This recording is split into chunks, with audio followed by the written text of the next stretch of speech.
to DiceBlundersDND. We're playing 5th edition. I will be your dungeon master. I am Mike, also known as Moriarty. We'll be playing a homebrew campaign of my invention. Quick history about the world, of the realms, I should say. It's not the entire world we're focusing on, but there's the Realms of Telea, which was settled long ago by humans, elves, dwarves, and orcs. And during the settling, a threat from beyond the infernal mountains, this dark mountain pass on the southeast side of the continent, and the original settlers teamed up with the 5 dragon lords of the area. And then the humans, elves, dwarves, and orcs formed their own sovereign realms that they ruled over. And there's a council that from each one of these realms that controls everything that goes on. While it is fairly civilized, and over the years a lot of different races and types of people have settled, it's still a very dangerous land. Traveling on the roads is not safe alone. People don't travel alone. They always travel in groups. There's always bandits and monsters. Like, it's a very wild land, and the only real bastions of safeties are the cities within it. And that is where our adventurers will be. Well, we'll see what happens. Now, I am going to go ahead and let them introduce themselves.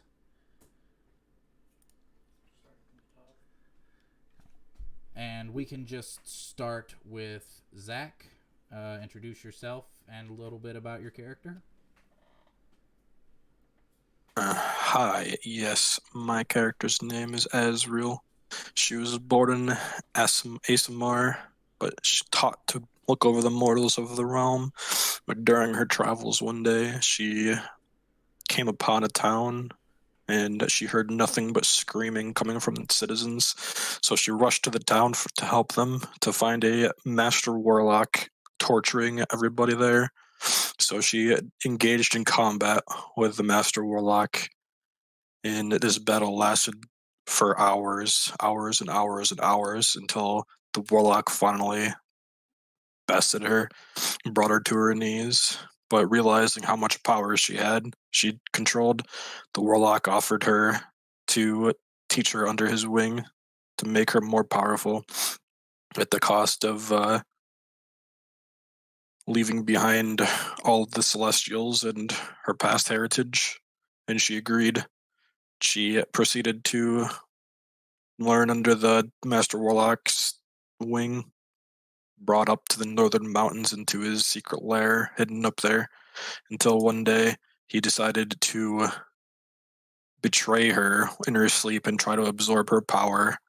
When she woke up in the middle of it, she managed to knock him down while he was focusing on his spell, and managed to escape, stealing his master spell book, and managed to seek sanctuary in a small elf town, or a big elf town, I don't actually remember. But not at the cost of almost losing her wings, getting them covered in permafrost from the colds of the mountain. And she was arrested by the elves because she was helping the Master Warlock, until she managed to convince them that he betrayed her and he wants nothing to do with her. So now she's helping the elves try to defeat him before he destroys the world with her power. So she's very much a conflicted character with her celestial heritage and the pact she's made with this infernal creature. Yes. All right, next we can have Austin introduce himself and his character. Hello, I am Austin. My character's name is Grizz of the House of Yuz. He is he is a knight of the royal house, and he is on a mission to scout the realms to scout the realms to see how they're doing. The hometown is called Nipsia, and it is a underwater city that the lizard folk live in. My whole goal is to scout the world and see how it is doing, see how the surface dwellers are doing, because the lizard folk don't come up very often. They only came up during the Great Conflict to help with the rest of the races. All right, and next we have TJ. Hello, I'm TJ, and I'm playing Harlequin, the Halfling Bard. Harlequin is a bard of some repute. He is known around some parts as the Black Lute after the iconic obsidian lute that he plays. His cute halfling appearance belies his true nature. A broker of information with many connections to criminal underworlds, his goals are unclear. Is he just along for the ride? Is he there to observe his fellow travelers, or does he have some other purpose? He aims to be the greatest information broker of all time. He ended up at the Favale Tavern to start gathering information and secrets to use as he sees fit. The human lands were the best place to start because they usually have the most fragile alliances, where applying his trade would yield results rapidly. Very much a I'll never tell type of creature. Yes. All right, next we have John. Hello, I'm John, and I'm playing Tycho, the sorcerer with the dragon bloodline, or draconic bloodline, however you say it. Draconic. So basically, my character grew up really interested in magic, more specifically like elemental magic and how it works and whatnot. And his sorceress mother helped him learn how to use and perfect his magical abilities as he grew up. And his orc father also helped him, how to do all strength related stuff, but he grew more attuned to his magical side than his physical. And also while he was growing up, he apparently grew silver dragon claws and a tail, and also he has reptilian blue eyes. So he's been researching uh, about silver dragons and why they're extinct and why he has silver dragon blood, even though they've been gone for so long.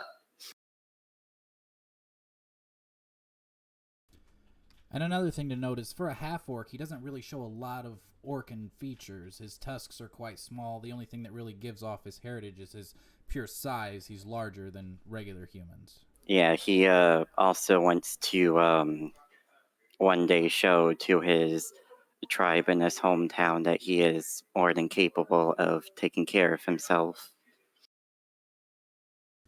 Very nice. Next we have Sean. Hi. So, my character is sorry, this is my first campaign, and I have not done this before. It's all good. My character is Saro Morikawa. He's a monk of the.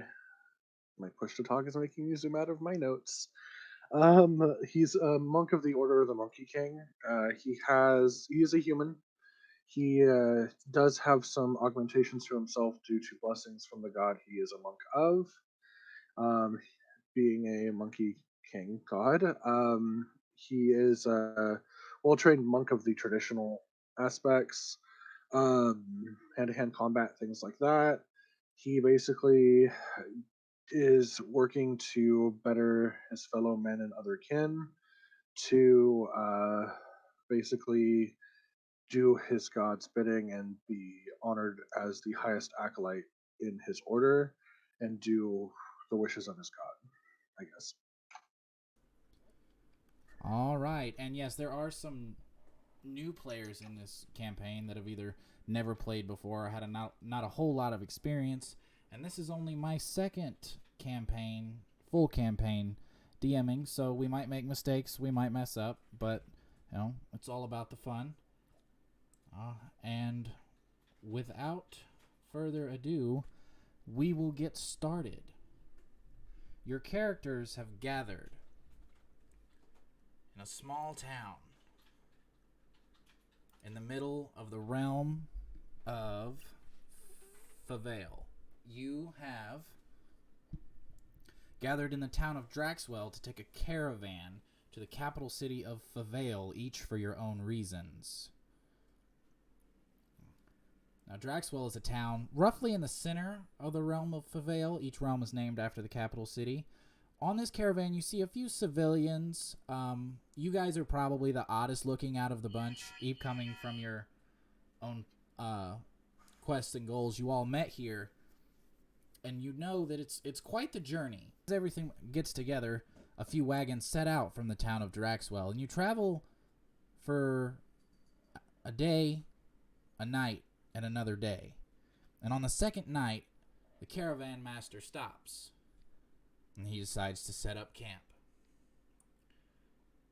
Now, in these past 2 days of travel, if any of you would have liked to tried to strike up a conversation with different people in the caravan, people you might not know, if you've just kept yourself in silence the whole time, sometimes riding, sometimes walking, that's up to you.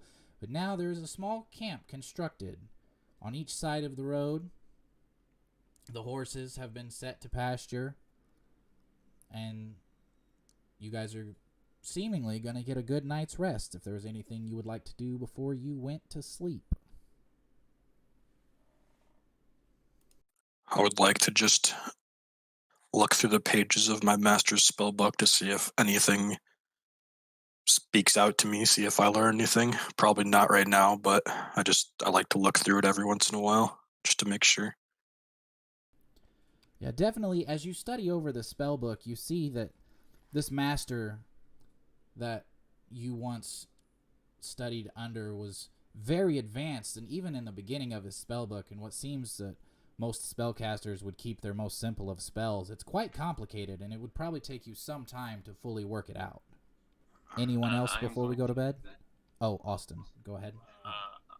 I'm going to take my knife and cut off a piece of a tree and just start woodworking. Anything in particular you're trying to make here, or is it just fiddling? I'll try and make the caravan.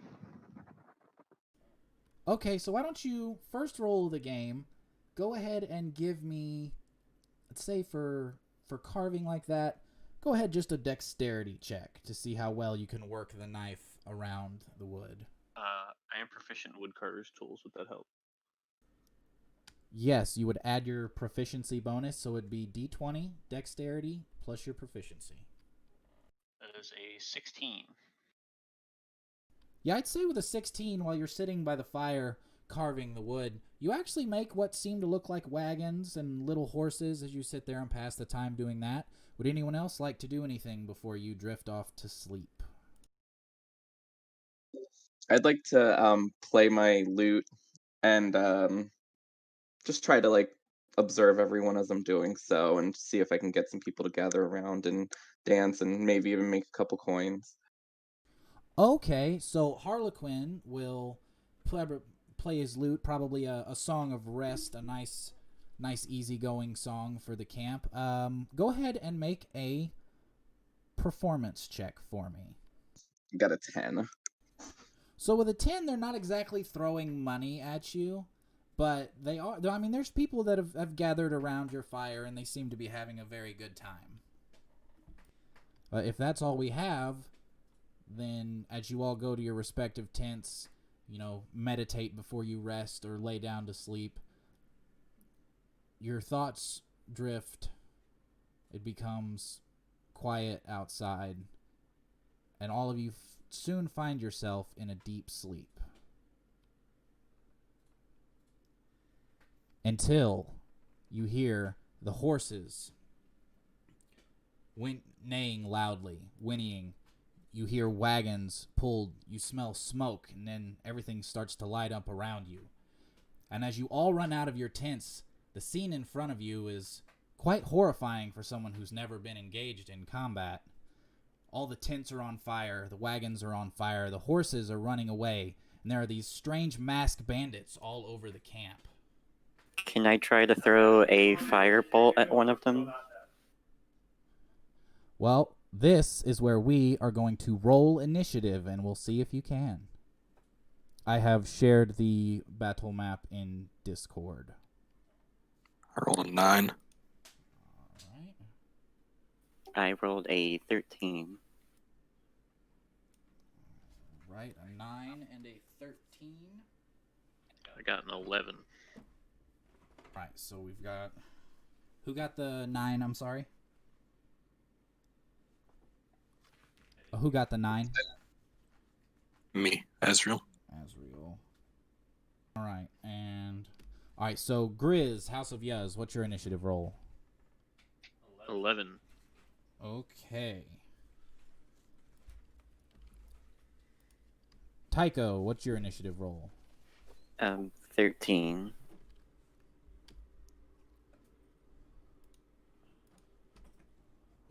Harlequin? I rolled a 15, but do I add something to that, or no? It's just a roll 20. You add your initiative bonus. It'll be on the top of your character sheet. One of the bigger boxes says initiative. Oh, okay, so 19. Fantastic. 19. And then as Sorrow, I believe. Am I saying that right? Sorrow? Saru. So yeah, a Saru would work for sure. I just figured out how to do the roll, and I think I got a 6. 3 plus 3 for my initiative. All right, fantastic. A 6. I hit a button. Yeah, it took me a second to figure it out too. All right, so the big roll of 19. You're up first. You see the scene before you. You step out of your tent. There's a few bandits running around. Oh, you see outside the tent. There's a few bandits running around, and if you look off to the side, you see 2 bandits dragging what seems to be a 16 or 17-year-old girl away, and another one shouts to them, "Get her out of here!" Okay, so I'm gonna attack one of them with my vicious mockery spell. Okay. You say you're gonna do the vicious mockery. Which one would you like to attack? One of the ones dragging the girl away? Yeah, one of the ones dragging the girl away. Okay. So, what's the range on vicious mockery?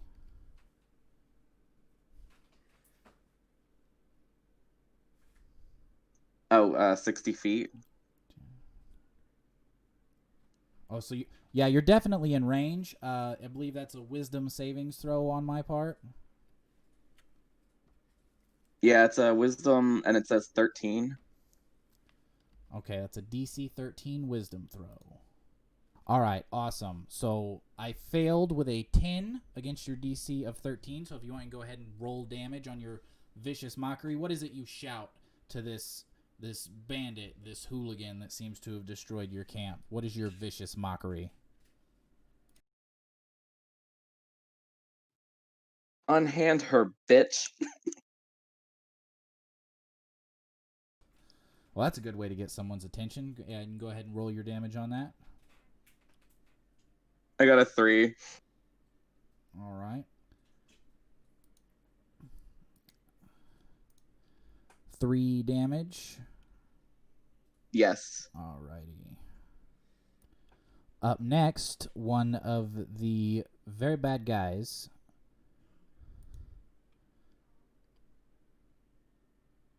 Right here will turn and go for the closest person to them, which is Grizz, House of Yuz.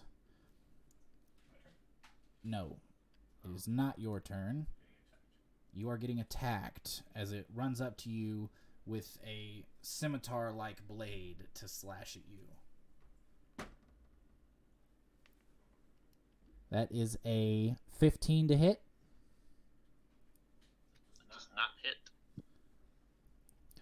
So this bandit runs up, thinking it's caught you off guard, but all of your training in the temples, you're ready for this as it comes in and swipes, and you throw your shoulder to the side as it just misses. And then Tycho, you are up after that bandit.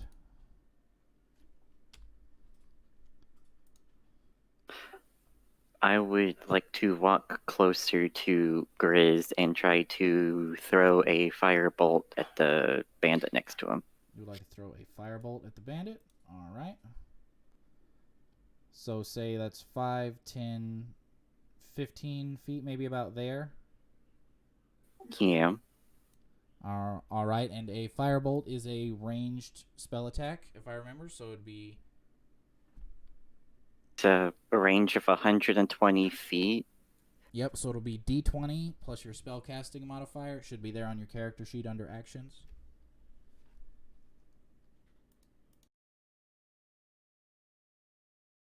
Rolled a 14.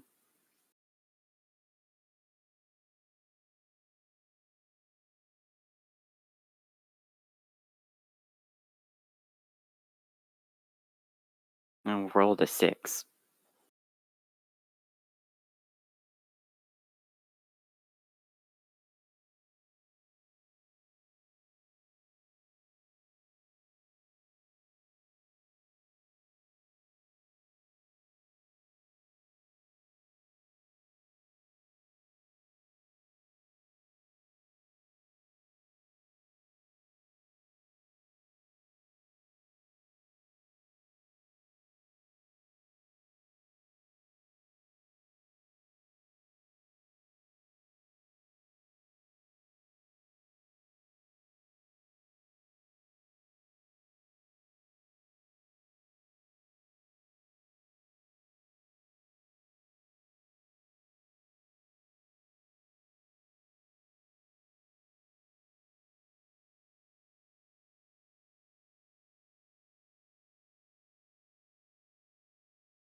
Yeah, you hit me.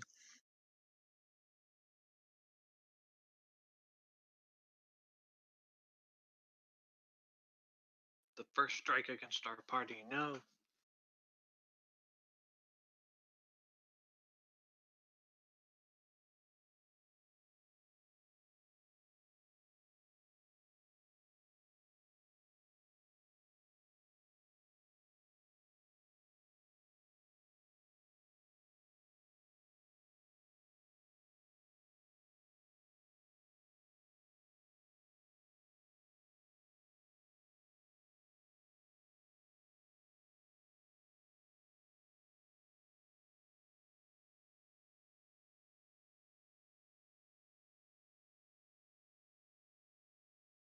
I am going to make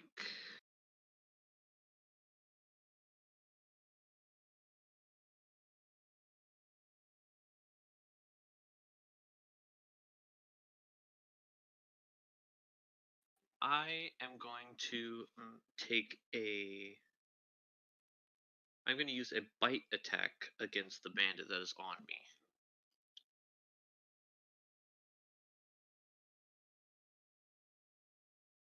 Straight for the bite.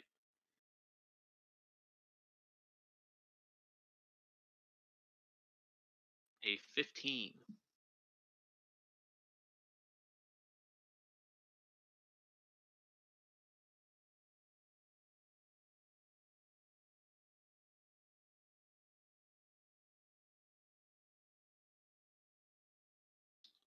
Nine damage.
does not hit.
I just As I get up realized and that see I everything. had my mic muted on the stream. I am so sorry.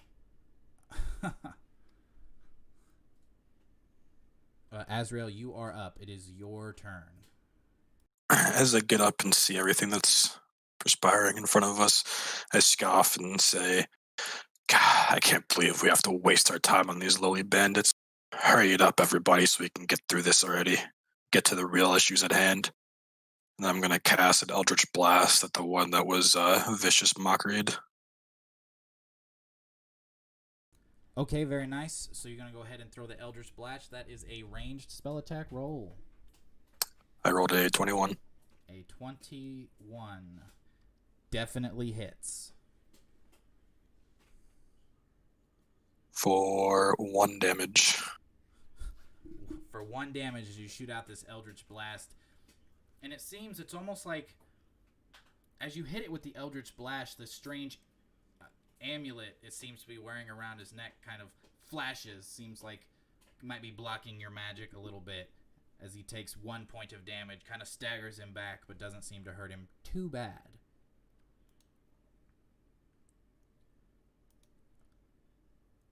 And then that bandit will go, and he will try and drag the girl a little further on his turn, trying to drag her away.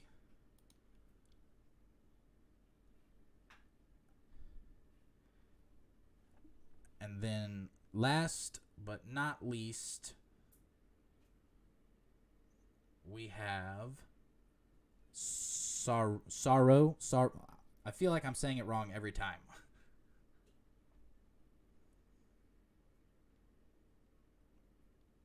It's a wonky one, but yeah, Saru. Saru, got it. That works, yes. Okay, so what do I need to do? That's up to you, my friend. You are standing in the middle of this burning camp with bandits all around. They seem to be dragging a young girl away. And there you are. You have... I know I can move 30 feet. Yes. I think. And each... And yeah, and you can basically move in increments of 5. The closest one to you is about... you'd have to move 10 feet to get to it. The one dragging the girl away is 20 feet. And the one that came up and stabbed Harlequin is 20 feet as well. I think I'll go for the main objective and attack with an unarmed strike. I don't know if I have to mention the bonus action, but the unarmed strike on the one dragging the girl away. Yeah, so the unarmed strike as a monk, so you make your attack action, so you attack with your punch, and then you can spend... well, you don't have key points at level 1, do you? But you can... No, you don't. But you can't... Yeah, you can still do a bonus action to make a second unarmed strike. So you going after the one that's taking the girl away, or the ones that are... Yes. Okay, so that would be you'd move 5, 10, 15, 20 over to him. All right, and go ahead and make an attack roll against that guy. Okay. I'm gonna sound stupid. How do I do an attack roll? It's totally fine. So for you, it would be a D20 plus your dexterity modifier plus your proficiency. On your D&D Beyond character sheet, you should be able to just click on your unarmed strike. It'll be like unarmed strike, and it'll say +5. That'll be your attack roll, and it'll roll it for you. Okay. And that'll include my dexterity and proficiency, everything? Yeah, it already adds the +5. Okay. That's what that is. Okay, got it. Thank you. I rolled a 19. No, wait, sorry. 19 plus 5, so 24. It already adds in the +5 on D&D Beyond. So that's what it is, 24. I read off what the dice rolled. Oh, okay. Cool. So yeah, 24. that definitely hits. If you want to go ahead and roll damage for Big Boy. Alrighty, that's the bludgeoning thing, I think, right? Yep. Yes. 6. Alright. So that is 6 Damagios.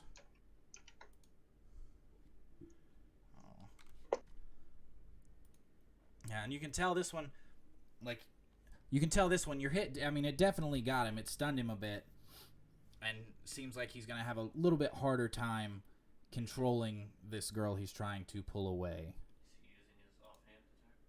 Oh, would you like to use your offhand attack as a bonus action, make another unarmed strike? Yes. Okay, yeah, go ahead and give me another attack roll. Attack roll. 14. 14 hits. Okay. 4 damage. For 4 damage. Fantastical.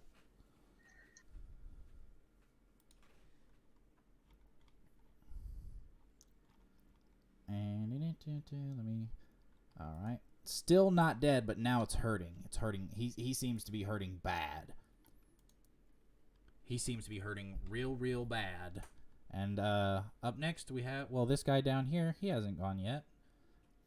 He is going to let go of the girl and come over and attack Saruo.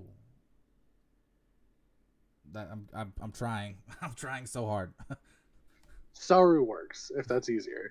It would definitely be his nickname, because it literally means monkey, so we're good. All right, so Saru, he's going to run up and make a scimitar attack against Saru.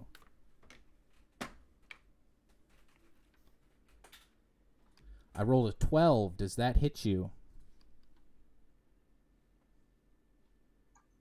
How can I tell? Your armor class will be underneath your movement speed. 14. So, no. It doesn't hit me? He has to match your armor class or go above it. So he didn't hit me because it was 13, right? Correct. Okay, then yeah, it misses. So another swang and a miss from the bandits as another one of these monks dashes out of the way of their scimitars, not allowing the dungeon master to roll any of his d6s. And then we are back to le top of the initiative.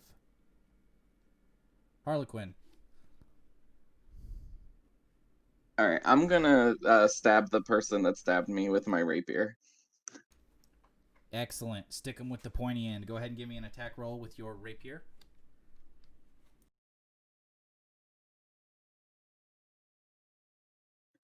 I got an 18. 18 definitely hits, so go ahead and roll damage. 6 damage. Do I have Bardic Inspiration to do as like a bonus action? Does your Bardic Inspiration feat say bonus action? Yeah, it says as a bonus action, a creature within 60 feet that hears you gains inspiration. Then you absolutely can use it to inspire someone. Who would you like to inspire?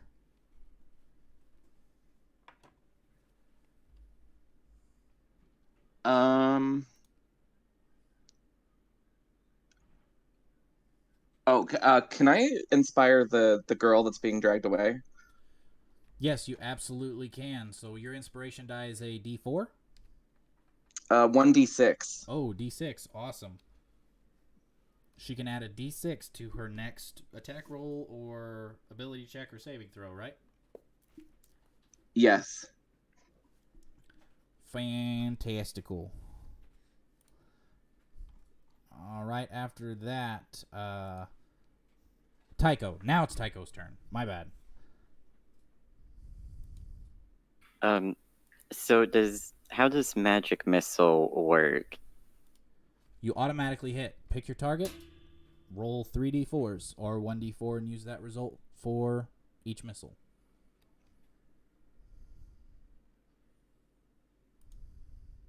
You can choose to hit one target with all 3 or split your shots up.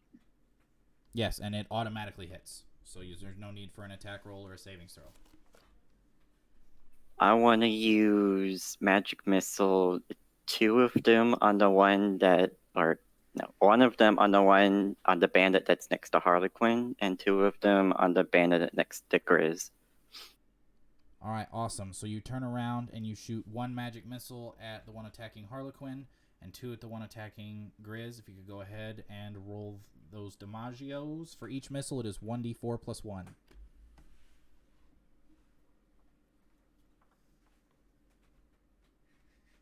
For the first one, it hit with the 3. All right, 3 damage. Second one hits with the 4. All right. The last one hits with the 2. All right, so this one that Harlequin was engaged with, you hit him with that 3 points. And as it hits him, you kind of see him like stutter for a moment. And his body goes kind of rigid, and he seems to just fall over, just slightly smoldering while this magic missile had hit him in the chest. And then the 2 you rolled against the guy fighting Grizz, how much damage was that in total? I'm sorry. 6. I think 6. All right, as your 6s hit him, boom, boom, square in the back. He also seems to fall over in this almost fit as he shakes and foams at the mouth and then dies.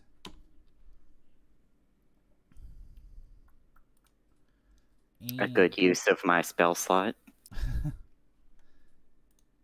All right. Do that and that. And with those fellas dead, Zo, it is now Grizz's turn.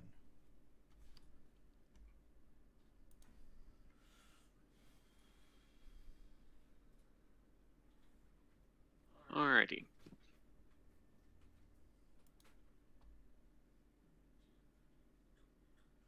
I'm going to run the 25 feet over to the bandit next to Saru.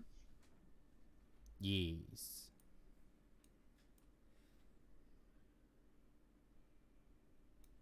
Right there?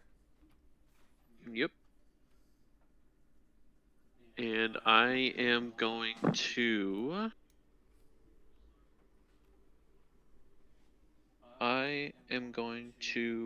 make a unarmed strike against that bandit.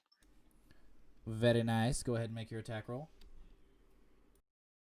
Natural 20. Oh, that is a crit, my friend. Do you know what that crit means? First nat 20 of the game. Ayo.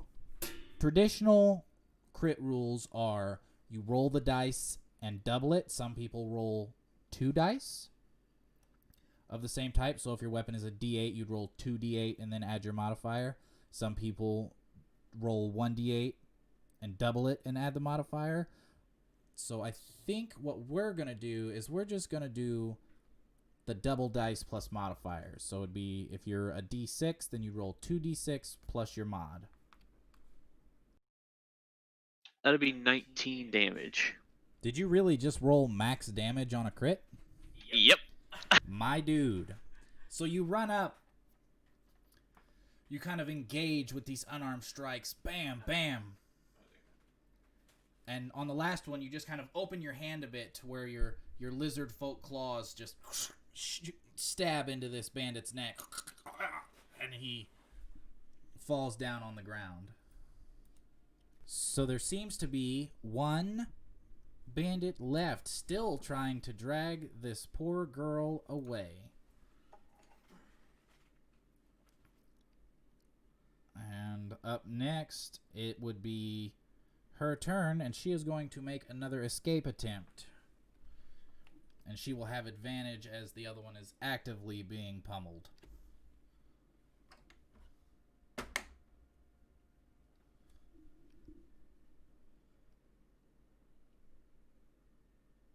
So that first one was a 10, which is not quite enough. Second one, an 8. So she is still not able to break free from this guy. Can she use her bardic? Oh, that's right. She has the bardic inspiration. So we'll take that 10 and we'll add a d6 to it and see what happens. That only makes it an 11. I rolled a 1 on the d6. Damn. But after her, Azriel, it is your go. What do you do? And just as I'm watching every other bandit die, I'm gonna look at the last bandit and just Eldritch Blast him. Just Eldritch Blast. Just scream, his "You're face. next" at him. Nice. Very dark. And I rolled a very natural angry. 1. You rolled a natural 1. It'd be like that sometimes. Happens. So you shoot out this Eldritch Blast. You're still angry from being woke up. Not very happy about the situation. It's still a bit dark outside, even with the fires all around you that illuminate it. You shoot out this Eldritch Blast, and it just kind of like whips past this guy's head. Not quite making the contact you had preferred. But after you, with our last up in initiative,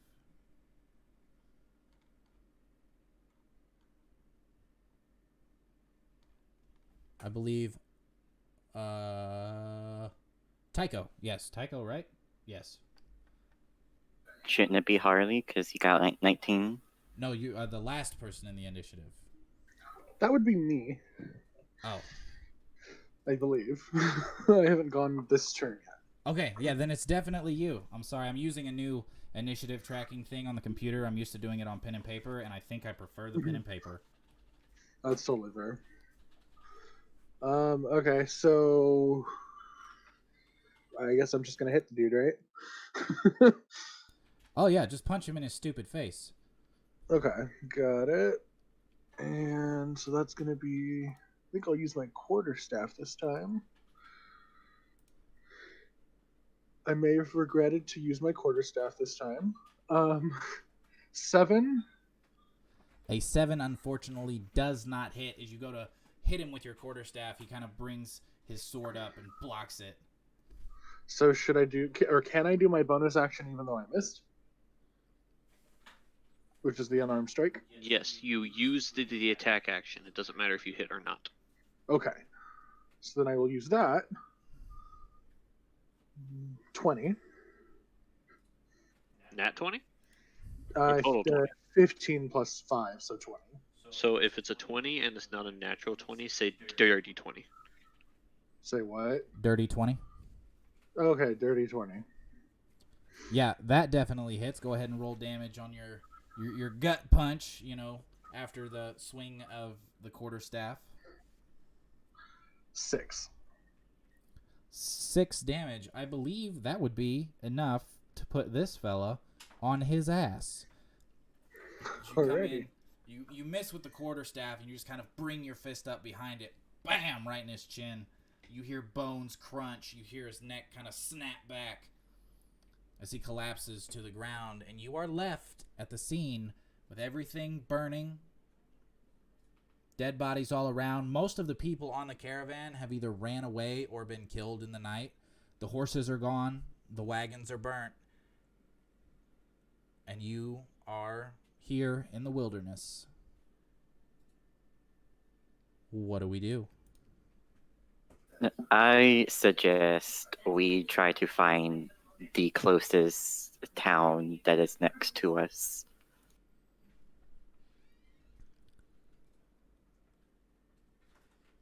the closest town, you've got a couple options here.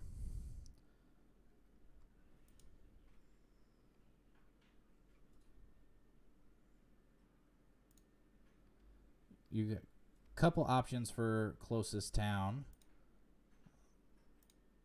All right, so your first looker here is the town of Torque, which where you are now, is anyone here proficient in the survival skill?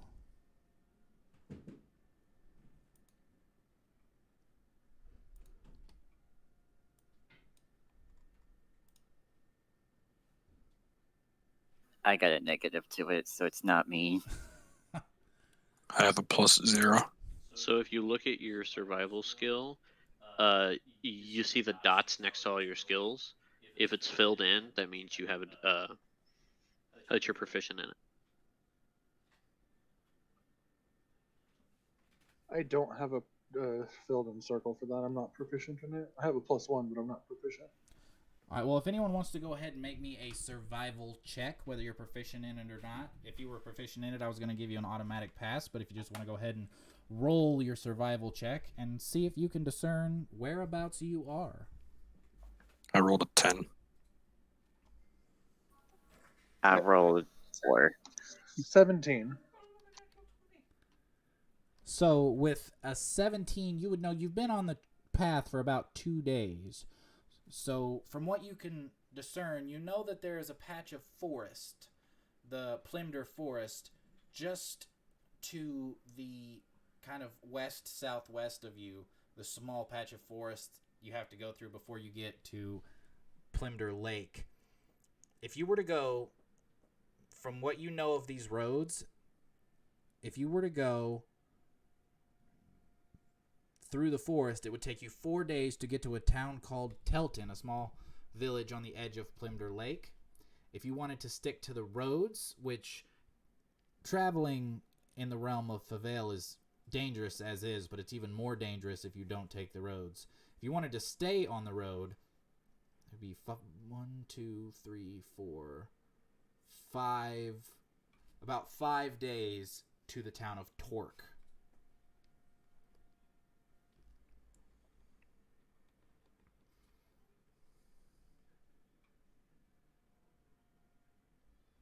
And that is foot travel. It'd take you about 4 days to get to the town of Telton on foot if you go through the forest, and it would take you about 5 days if you follow the road to the town of Torque.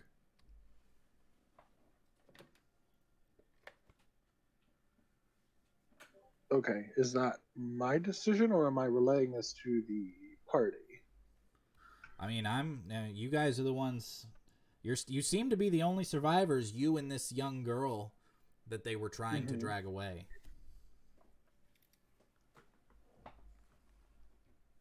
As in, just like the party and the girl, or me and the girl? I'm confused. No, it is. No, it's all of you. It's all of you guys.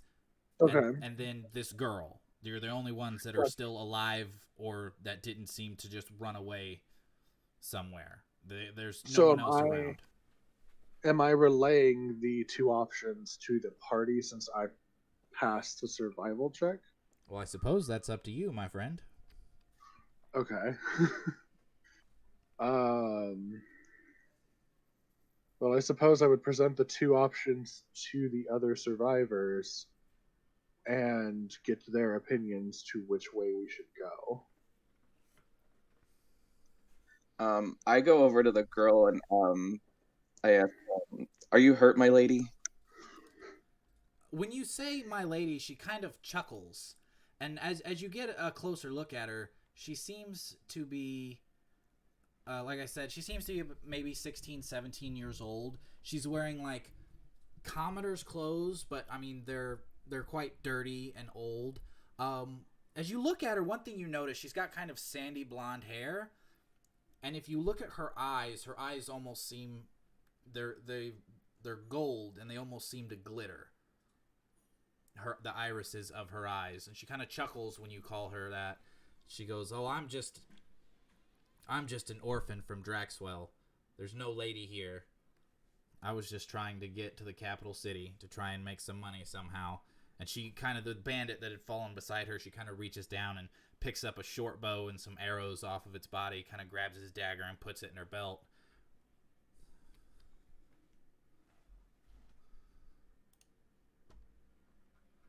Can I do a investigation check to see if I can figure out why the bandits wanted her?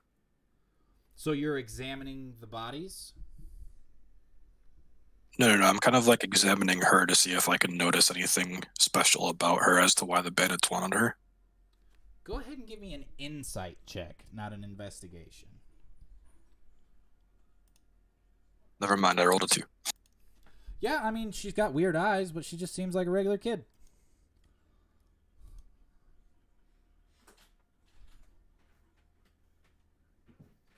I suppose I could do the same. I have a proficiency in insight. Yeah, if you want to go ahead and make an insight check against this young girl. Mm-hmm. As you listen to her talk, you're kind of scanning her body language, her eyes, things like that. See if she gives anything away about maybe being untrustworthy or lying about who she is. I got an 18. So with your 18, you see that when she says she's no one special, her eyes kind of give it away, but it doesn't seem like she's lying. It seems like she's like almost some internal confusion. Like it's almost like she's not surprised they came after her, but she probably genuinely doesn't know why.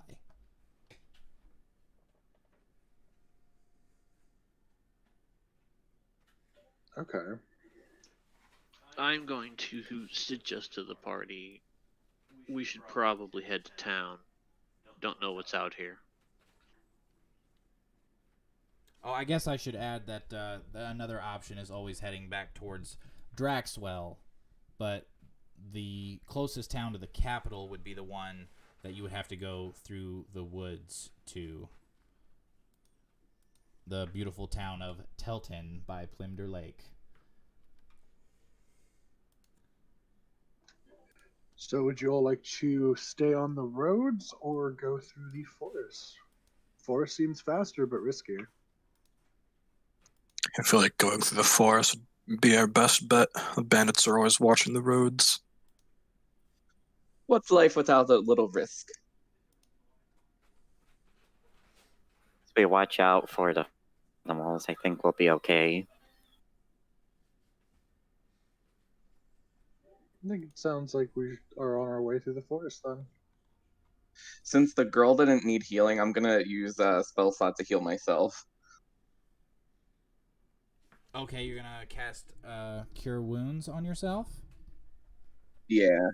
Alright, and since I know this is a lot of your guys' first times, I'm gonna go ahead and give you a little tip. If you fight humanoids especially, loot the bodies. Yeah. Good point. With the bodies before we leave. Yeah, I know that there's one vet in this group that is definitely a treasure goblin and hasn't once said loot the bodies. Damn it, Austin. With the bodies. Yeah, as you search through the bodies, on 4 of the bandits, one of them seems to have 19 pieces of silver. One has 1 platinum piece kind of tucked into his collar, kind of stuck there. One has 12 copper pieces, and another one has 14 silver pieces. And when you go over to the one that looks like he was in charge... I'm gonna slip the platinum piece into my pocket without anybody noticing, and then we're gonna just split the rest of the money. I'll split Go with ahead and everybody make else. a sleight of hand check. 12. Does anyone have a passive perception of 12 or higher? That would be underneath your saving throws on your character sheet.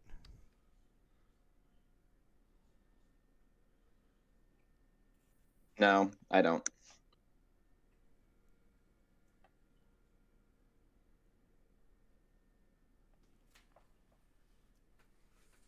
I do not either. I do not. I do not. So it seems like no one else in the party seems to notice as you go and slip this platinum piece into your pocket. You think you may have gotten away with it. As you guys look over who seemed to be the leader, the one that was shouting orders, you find another 5 gold pieces and a small vial with some strange liquid in it. Almost clear liquid. Seems it may have almost like spider webs floating inside of it, but you're not quite sure what it is. Did his necklace drop as well, or no? Oh, they didn't. Well, I mean, they didn't drop, but they. Another thing you do see is they all have necklaces on, with a strange symbol. Some of you may or may not have seen before. It's almost like Can I use a investigation check to see if I can find out? I'd say it wouldn't necessarily be an investigation check. Would be more like to find the necklace, to discern the necklace's meaning. It would probably be, I'd say, nature or history. Or I could just identify it.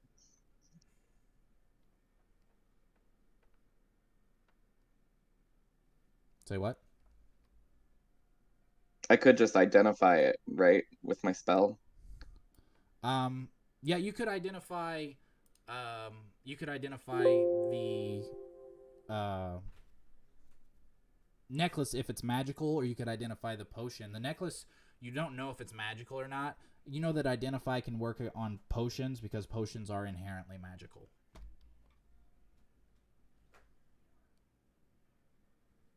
Okay, I'll do the potion, but I'll wait to see what happens with the necklace first. Okay, so you sit. Do you use a spell slot, or do you sit down and ritual cast it? I'll ritual cast it. Okay, so you sit there for just a minute as you ritual cast over this potion, and you kind of discover its secrets. This seems to be a potion of climbing.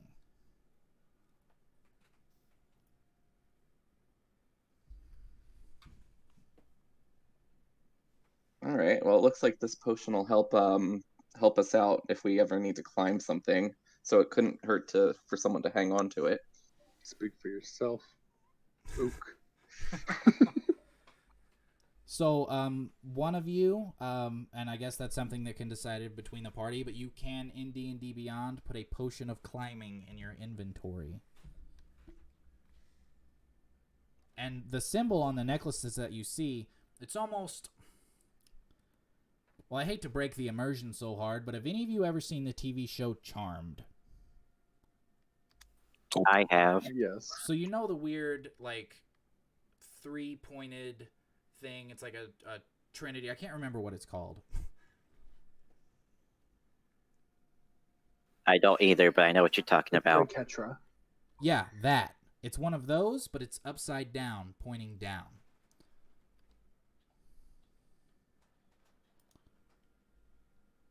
It is it's one of those, the Trinity knot, I think, is the common term for it. Except instead of pointing up, it is pointed down.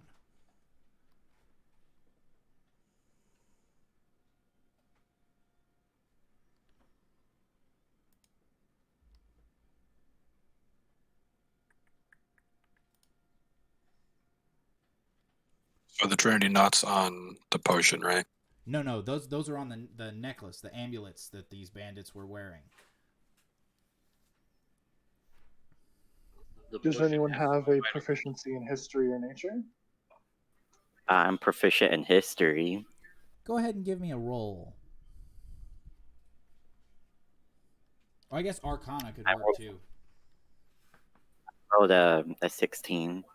So with a 16, yeah, was that in history? Yes. So you remember in your studies learning about the different types of magic while you were trying to understand the core of it. Certain symbols were used for certain magical realms, and you remember a symbol, something like this one. It may have not been the exact same thing, used to represent the Feywild. but it doesn't seem. It's a hunch. It seems similar, but maybe not quite the same. But you think it might have something to do with the Feywild.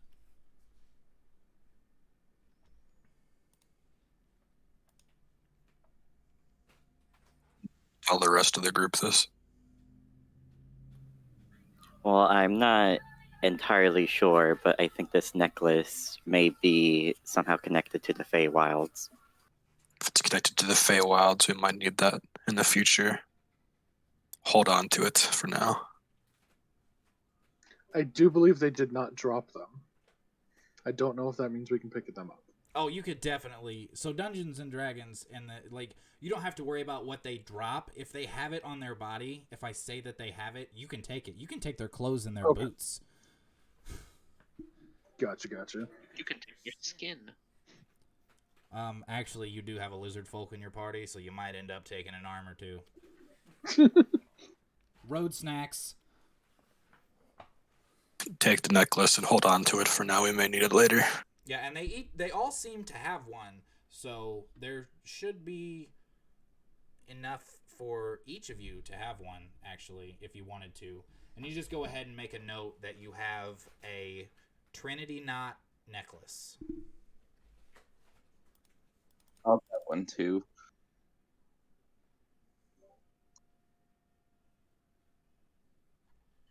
Notice anything else in the bodies? No, that's about all you notice is the bit of coinage, this strange potion the leaders seem to have, and these amulets they wear. They're not really wearing any type of armor, just kind of like bandit clothes. They do all have, like, most of them have scimitars.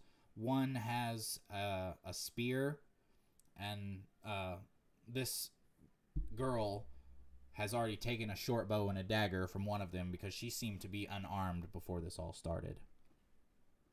So how much gold did we split outside of the plat that I took? That is entirely up to the party.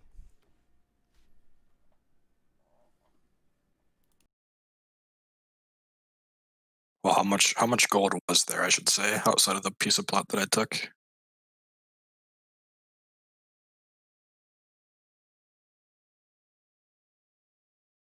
Wasn't it 5? I believe Austin has it all written down. There was like a good amount. It was like 5 gold, some silver, and some copper.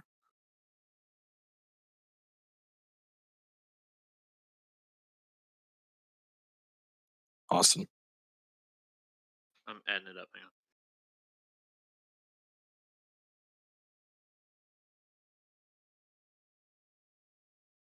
While he's doing that, this girl's been kind of like watching you.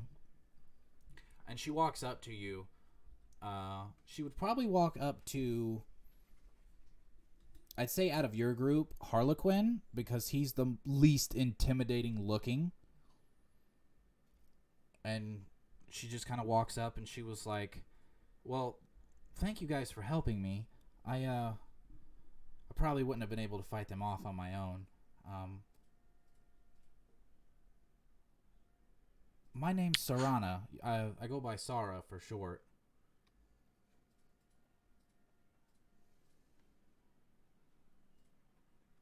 Hi there, I'm Harlequin. Well, come to think of it, we don't really know a lot of each other, so maybe we should talk about that. Yes, these are a strange people. Yeah, monkey tails and dragon tails and lizard and wings. Would you believe it?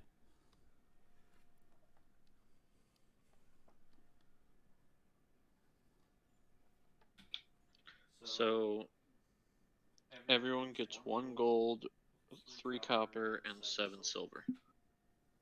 So is there a special place we can put or write the money, or is it just in notes? There's actually a space on D&D Beyond where you can put your monies. I believe it's under your inventory. I'm gonna show Yeah, a picture of it. If you go to equipment, then inventory, and then hit manage equipment, then there's a option to hit currency, and then you can add your currency. All right, what was the amount again? 1 gold, 3 copper, 7 silver.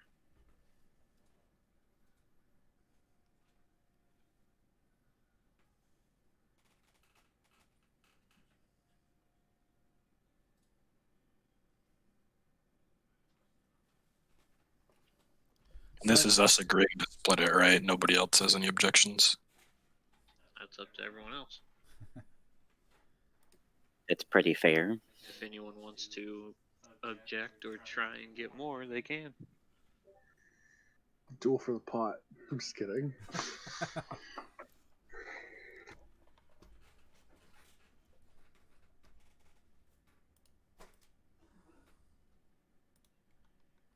So, have we decided what route we are going to take? It seems this girl, unless you try and send her away, is going to try and tag along with you because it is always safer in numbers. Can I talk to the girl and try to persuade her to tell me about herself? What do you say to try and persuade her? I just kind of tell her a little bit about my backstory and just kind of ask her what her backstory is, try to like play it off like we're friends just telling each other our stories. Okay, so you tell her a little bit about yourself, and she reciprocates a bit. You know, she just says, yes, well, I mean, I grew up in Draxwell, and my parents died when I was a baby, and, well, I was raised in an orphanage, and to tell the truth, I spent most of my time hunting for the food I got, because the orphanages are always full, and there's hardly enough food to go around. I was just trying to get out of there, you know. The lady who ran the orphanage, she always said that I was a gifted child because of my eyes, but I never understood what she meant.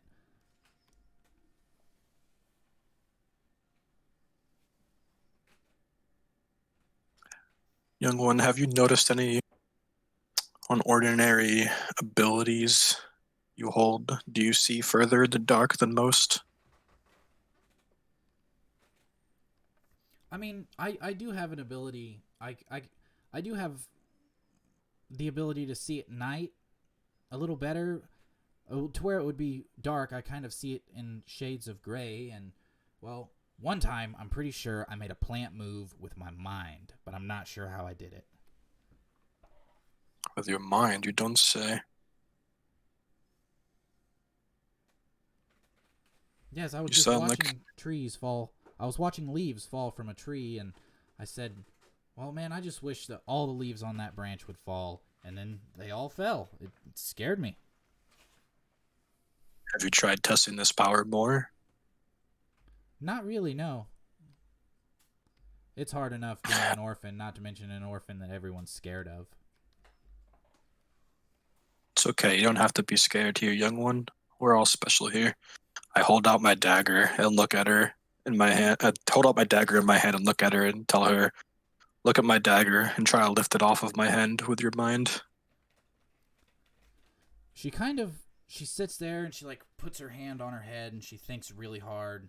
She's looking at the dagger in your hand. You see her straining, but nothing seems to happen. Don't hurt yourself too much, young one. You don't have very much practice with this power. We'll try again another time. Okay, like I said, I'm not quite sure if I understand what it is or not, but, I mean, I can practice it. I pat her on the head and get ready to go on our journey through the woods. All right, so is everyone in agreement that we are traveling through the woods? Yes. I'm alright with it. All right. Yep. Okay. So, as you begin traveling through the woods, I need a marching order. I need who is in front, and I also need roles. I need who is going to be the lead, who is leading the group. I need who's going to be the watch. I need who is going to be clearing brush and stuff out of the way if necessary. And I need who's going to be in the back. Are there skills required or proficiencies that would help with these tasks? Yes, the person leading the group will be making a survival check to make sure you stay on the task. The person keeping a lookout will be making a perception check. The person clearing brush out of the way will need to make an athletics check, and the person in back will need to make a perception check as well. So athletics is probably going to be me. I'm plus 0 and -1, all of those. Grizz being a knight, he would try to lead the pack. Try to lead the pack? Yes. Okay, then I'll take up the athletics clearing brush, I believe. Okay. So I got Grizz in the front. And Saru Mm-hmm. Yeah. in the back. Who is going to be the watch? Who's going to be checking the flanks and the sides to see? What's your perception, TJ? Plus 0. Oh, same. You want to just roll for it? Well, Harley was going to try to just get away with just like hanging out and like entertaining. Oh, sure. I'll take the perception so long as you play some music for us for our journey. Sure. You know what? With you playing the music, if you would like, then you can count that as a bardic inspiration. Oh, while you're playing the music, if you would like, that can count for a bardic inspiration for one of the party members, if you will be playing your lute along the way.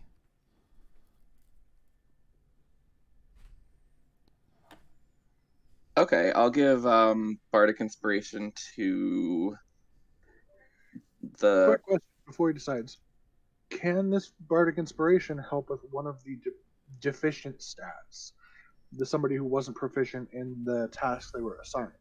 Absolutely. You can make any kind of skill check without being proficient in the check, and a bardic inspiration just gives you that d6 to add to whatever you roll. Food for thought. All right, so right now I need Grizz to make me a survival check. So I think Grizz is the. Do you have proficiency in survival? Because I was probably going to give it. All right, yeah, I'll give the bardic to Grizz. All right, Grizz will be survival. I need Azriel to make a perception check. Harlequin is playing the lute.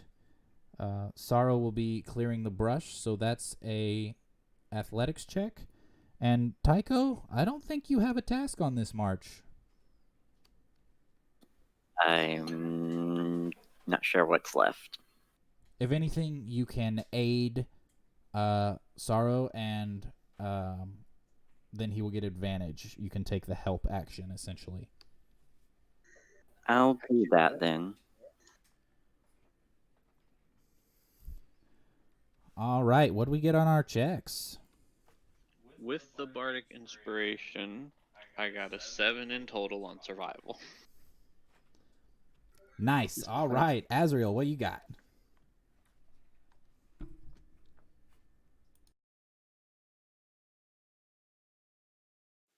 I got a 17 for perception.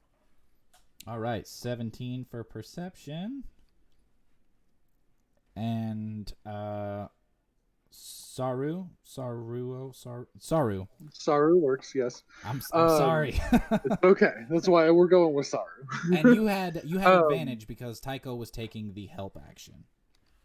Okay, because I already, without factoring that in, got a 22. Oh, fantastic. So yeah, you make the traveling easier. You know, you can clear everything out of the way in the thickest parts of the woods. You manage to get everything away. It's a pretty clear sight. Azriel's keeping a good lookout.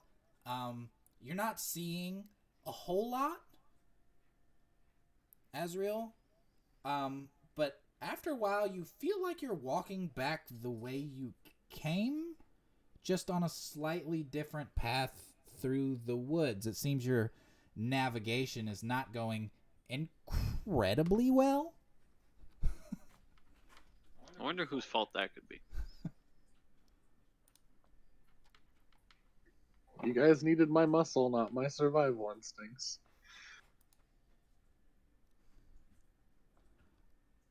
After wandering around for quite some time, you find yourself back on the edge of the woods, facing the road, but much further down the road.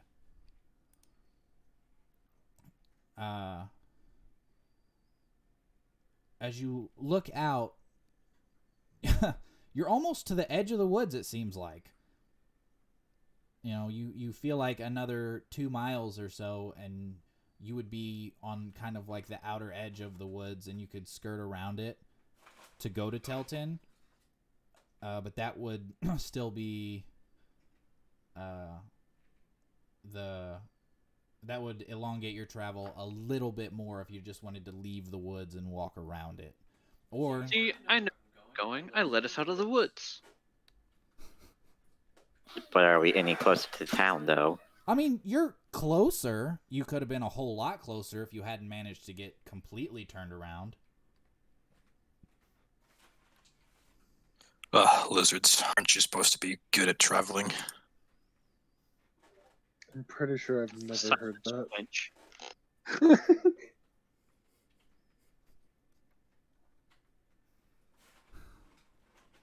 Okay, so, yeah, you're standing back on the edge of the forest.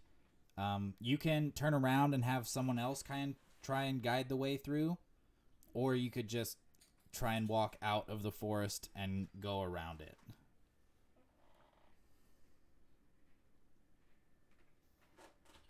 It's a forest. Let's walk around it. I mean, I've already torn apart most of it, so sure. We've already wasted so much time following you, might as well just take the easier path, instead of wasting more time. I'm gonna follow Grizz. All right, excellent. So you walk back out of the woods, kind of onto the road, and you begin following the road, and it kind of bends and twists and turns. You know, these backcountry roads that were literally just built in the path of least resistance. Any slight hill the road would go around. And you see absolutely nothing as you walk and walk and walk. You walk for a full day, and as the sun, well, since it was kind of the middle of the night when you guys started, I'd say that you would start getting quite fatigued probably around 4 p.m. You'd been walking for maybe 12, 13 hours. You could find somewhere to make camp, or you could just try and push through and tell me how long you want to try and push it before you rest.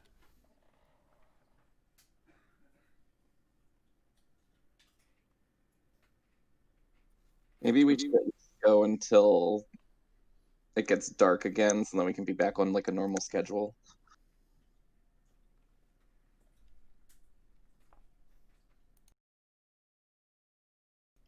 If that's what you would like to do, if that's all right with the party. I'm okay with this. Works for me. Good to get off my feet. So you guys push on for another few hours. It gets to be maybe 7 p.m. ish, and you find a little hill off to the side, a few bushes around it that looks like it'd be a good spot for a camp. Yeah, you kind of set up there if you'd like to rest. You've lost a little bit of time on your little trope through the woods, but you still seem to be making it through all right.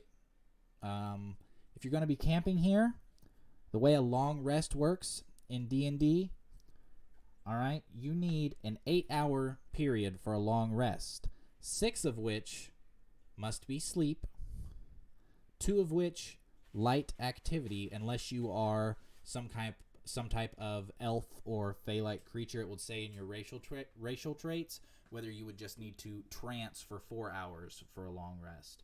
But I believe none of you have that, so it would be 6 hours of sleep, 2 hours of light activity to benefit from your long rest. And I also need who's keeping watch.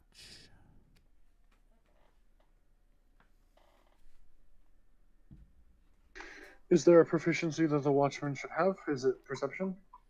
It absolutely is perception, but remember, you can only watch for 2 hours at a time. And everyone needs an 8-hour rest. I'll take the first watch.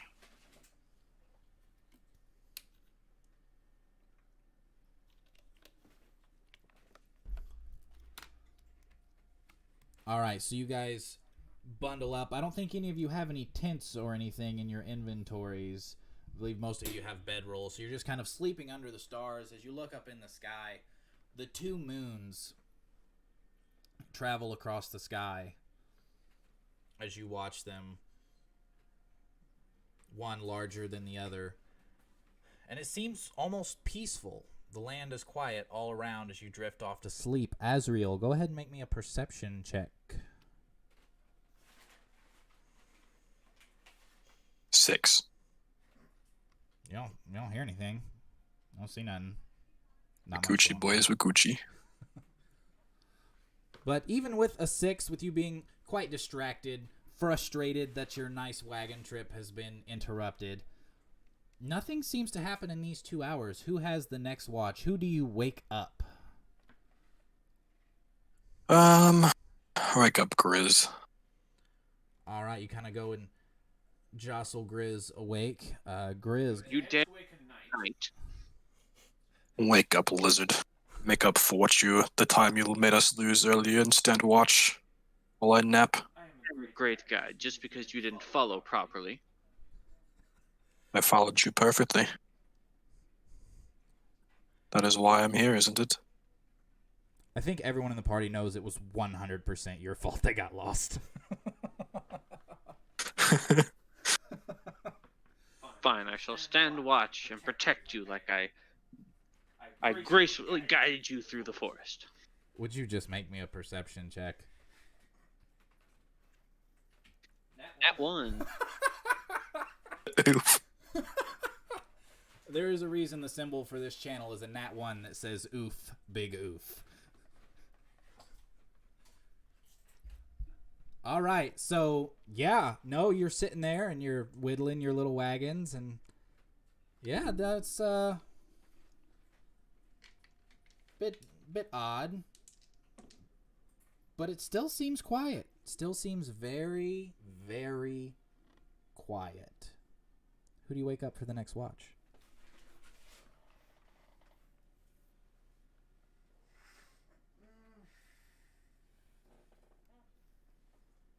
I will wake up Harley Quinn. Oh, bards need their beauty sleep. Harlequin, you are jostled awake by this very gruff, seems to be kind of full of himself, lizard man. And you are asked to stand watch. Could you go ahead and give me a perception check?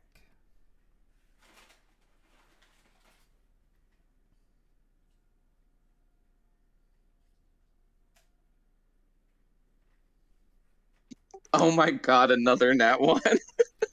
Do you have anything... Does anyone in the camp have anything that would be even a little bit shiny showing? Just a little bit. Wait. I have lucky, though. If I roll a 1, I can re-roll. Ah, yes. Halflings. And under that feat, under the lucky feat, does it say for any roll? An attack roll, ability check, or saving throw?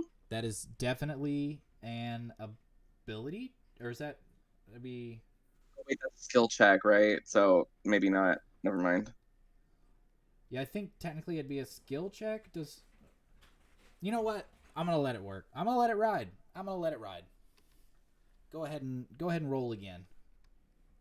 Alright, I got a 12.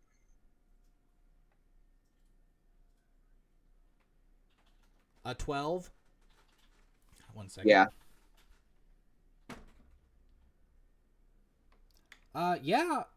You don't really you think you might hear some like rustling in some tall you think you might hear some rustling in some tall grass nearby, but you don't really see anything. Now, does anyone in the camp have anything shiny or even remotely shiny showing outside of their bedroll where they set their gear down? Maybe a dagger or a necklace or a ring.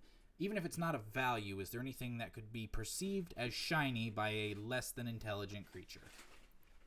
My scythe that I hold has celestial gold as for the blade.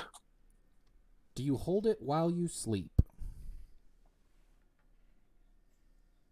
Hold it? No, but I keep it like very close to me.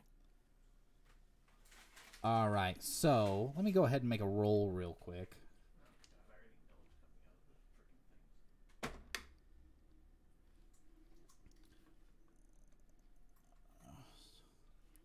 Yeah, I'd say it's not quite enough to wake you.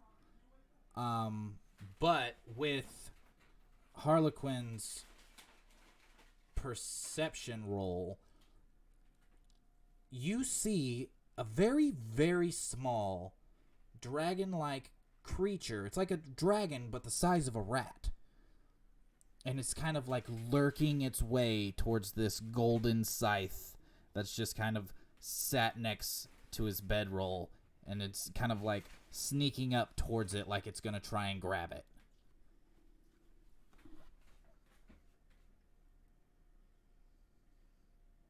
I walk over to the dragon and just like kind of look down at it and make myself known to see if it just like runs away or like what happens. No, it immediately skitters away. Like as soon as you start moving, it's off through the bushes.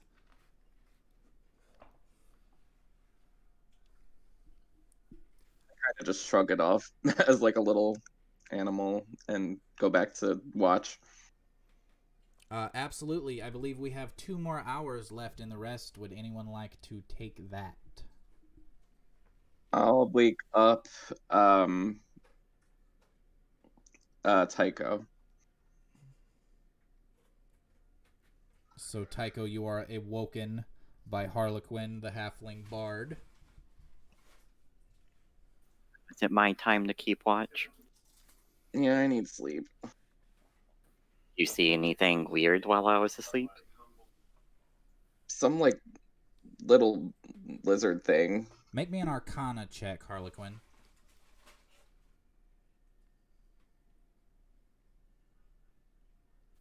$11. Yeah, it was a little lizard thing. Looked like a dragon. Might have been a baby dragon. You don't know. Yeah, some little lizard thing that it almost looked like a little dragon, but would they be out here? I don't think so. I think it would depend on the dragon.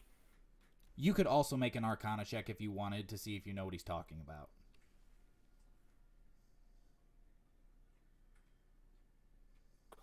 23. He saw a pseudo dragon, and they like shiny stuff. You know exactly what they are. They will steal shiny stuff, but otherwise they are literally harmless. You know that some warlocks and wizards keep them as familiars.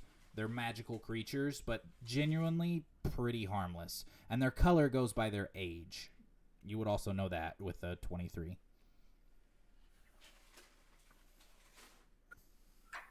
If I remember right, it just sounded like a pseudo dragon. Nothing too serious. Just want something shiny to steal. That's like half my outfit, or that monkey's. Just go to bed and I'll keep watch for it. Go ahead and give me a perception check. -1. I'm gonna roll terribly.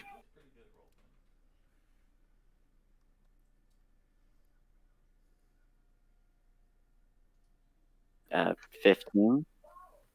Yeah, with a 15, you hear that skitter again.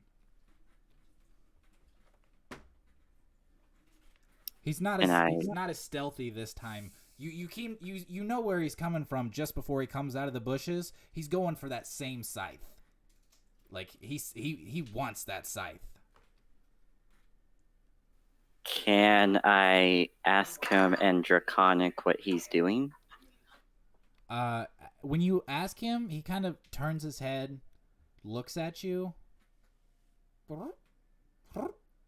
almost bird noises, and he kind of hisses and runs back in the bushes.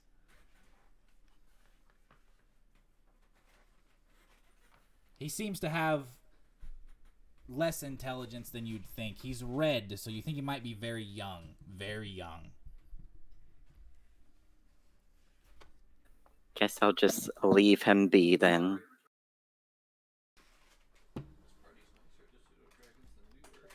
Question: during this time, we also had to spend some time awake. Is that correct?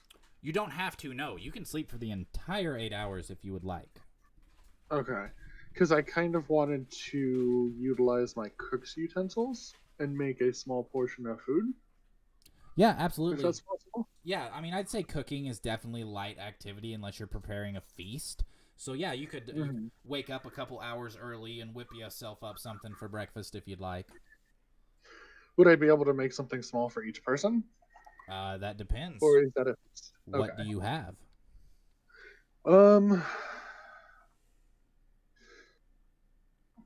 I mean, can I stretch the mess kit and rations to be like small pieces of meat that I skewer and cook over the fire? If you stretch a ration, so rationing a ration will give you 3 days off one ration, but it can have negative connotations because you're not quite getting enough to eat. So with one ration, which is probably all you would have because all the supplies in the Vanguard got burnt down, you guys are probably going to have to go hunting if you want anything to eat. But yeah, you all should have a little bit of rations.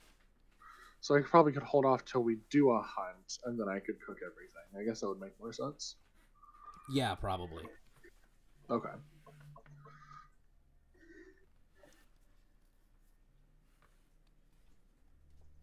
So, the sun begins to rise, and the moons begin to set, one dipping below the horizon than the other. And you are greeted by a nice, almost spring-temperatured morning. Not much happened during the night. Just a small, curious creature who likes shiny things, being a bit of a pest, but not dangerous, as you continue walking down the road.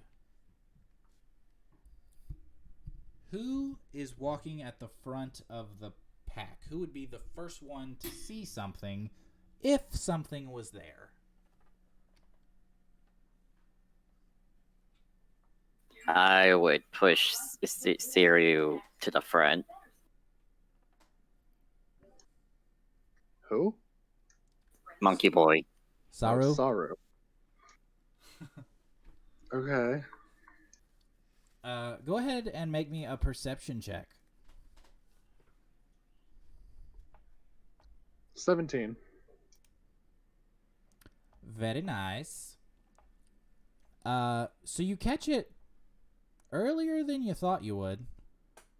Oh, sorry. I was muted in the chat. You catch it a little earlier than you thought you would. You see a it looks like a cloaked figure kneeling, and you can't tell what they're kneeling over. You see this from a distance. And say, what was your roll again? How high was it? 17. Yeah, yeah, you see him kneeling over something, but you're not sure what.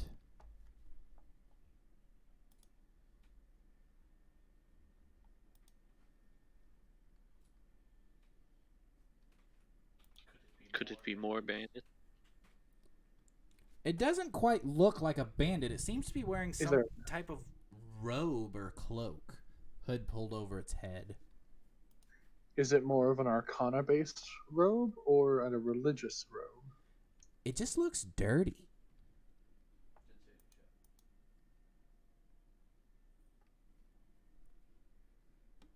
Oh. Sorry, it just looks dirty. I don't know why it's not. Let me show up in chat.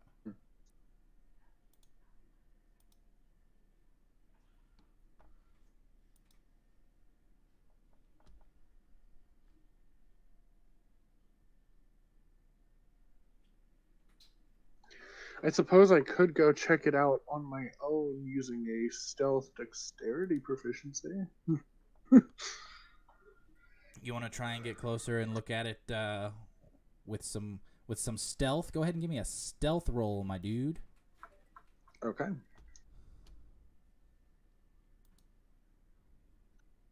17.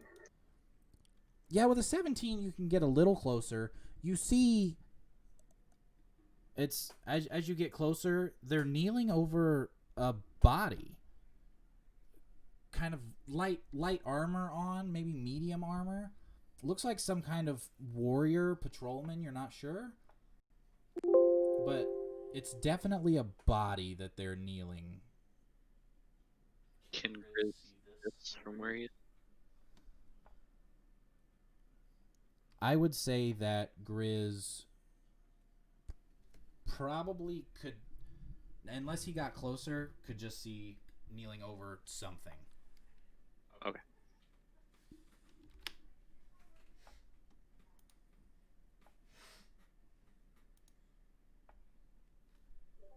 Would I want to do something to get closer and find out more? Or is there something I can do to find out from where I am?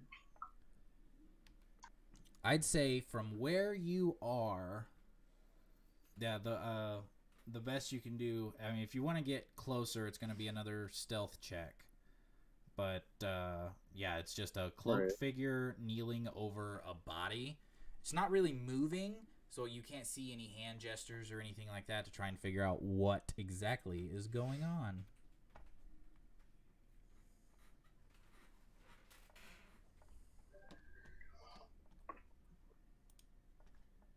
What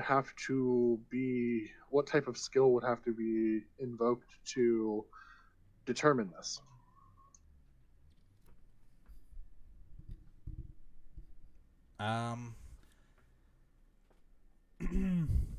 I'd say from the distance you at, the information you have, like, I don't know, it's just a body with a guy kneeling over it. I mean, I guess you could try and make an insight roll to see if the person's giving anything away, but they seem to be pretty still, just kneeling over this body, this very bizarre scene. I mean, I can do an insight. I have proficiency in it, so I'll try that. All right, go ahead and give me a roll. 10.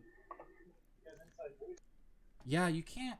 I mean, if he was moving or chanting, or if he had any tell, you feel like you'd be able to see, but he just seems to be sitting there completely still.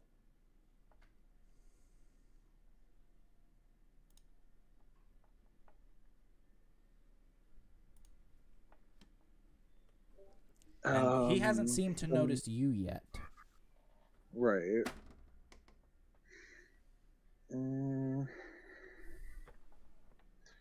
I guess I'll try for one more stealth roll. You want to try and get closer? Give me a stealth roll.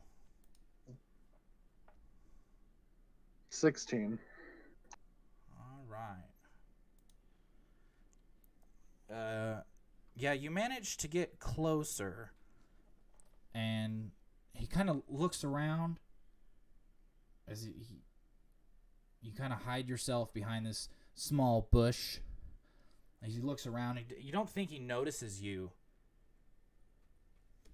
but then you hear a terrifying squall, almost like a bird's call, as a large black feathered creature flies from behind a small hill.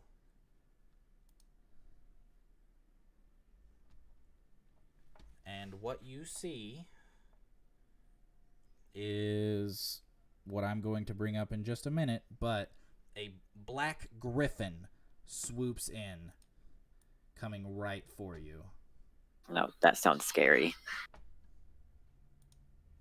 Does it see me? You think it saw you. It's coming right at you. Actually, you know what? As it is barreling down towards you, that's where we're going to end the session because it is almost 7 o'clock. So we will start the next session by rolling initiative. The last thing you see is this large black griffin, eyes red, barreling down. Great. Yeah, pissed off a big bird. Hey, it's the griffins again. Oh, God. Not the griffins again. I rolled a 10. We gotta save the monkey from his shenanigans. Yeah, we can. Yeah, we'll just roll the initiative the next time. Okay.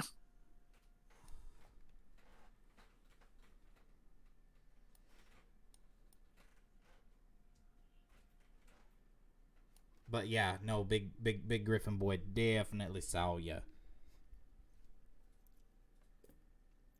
And yeah, I should note that as the Griffin flies over, this cloaked figure kind of turns around, and it's got this strange mask on it with these weird antlers coming off of it, and this dirty green like cloak over it.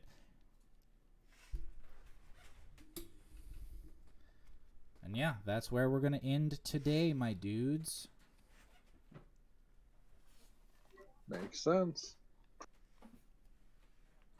Great first session.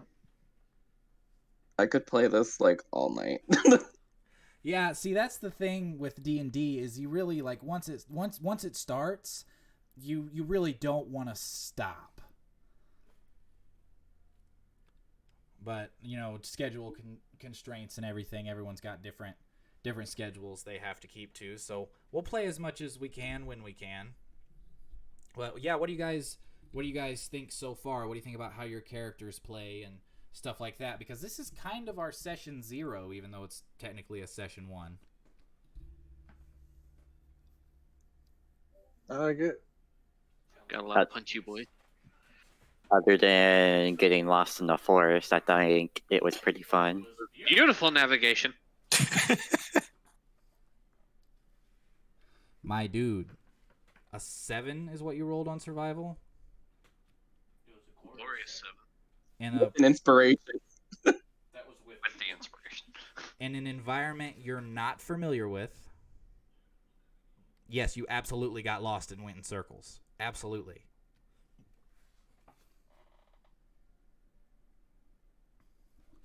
It happens. Except my character's gonna be a bitch about it. Hey, I mean, sometimes it'd be like that. Not all characters are super nice. Some characters really have to spend time with people to trust them, to learn with them, to grow with them, you know? It makes sense that you guys all just met. You're not exactly buddy-buddy.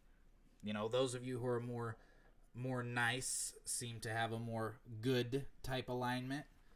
Would definitely warm up to others a bit faster, but, you know, warlocks kind of known for being a bit edgy and standoffish. Yeah, my character is more just impatient about trying to stop her warlock, her ex-master, so she's not very keen to losing time. I am a knight of a higher royal house, so Great. So You we have copy. the two most standoffish types of characters, the knight and the warlock. Even though he's technically a monk, he just has a bit of a noble background because of where he comes from, so he gets to have that paladin pump about him.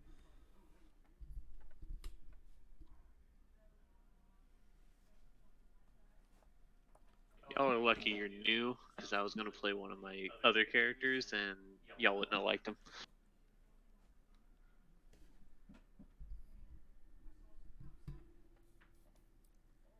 Is this the berserker or whatever that was like famously carrying things that shouldn't be carried? No, it was not fairly.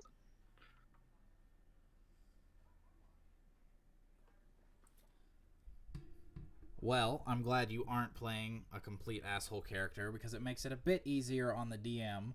And I think I kind of showed it earlier, but anytime you guys want to sneak around the other party members, kind of do something that they won't notice, I will absolutely make you roll for it and make sure that they get a chance to try and catch you, because that just makes it more fun.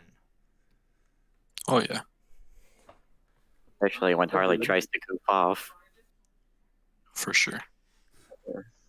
Or when I try to steal more platinum pieces.